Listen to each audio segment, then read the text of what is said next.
Kabut duka menyelimuti markas besar Tentara Nasional Indonesia, terutama Kodam 9 Udayana.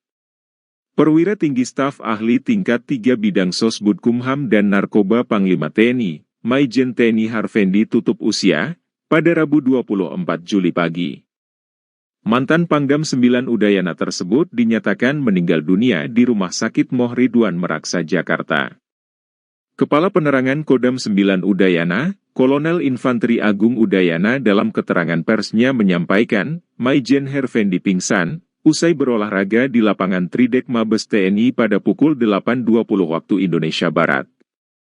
Setelah dilakukan pemeriksaan awal, didapatkan tanda-tanda henti jantung.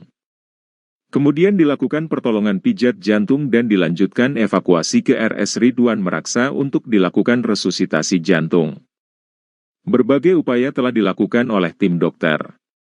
Pukul 9.15 WIB, Maijen Harvendi dinyatakan meninggal dunia oleh dokter, karena tidak ditemukannya tanda-tanda nadi, tekanan darah dan oksigen. Kapendam Agung mengatakan bahwa almarhum meninggalkan seorang istri dan anak.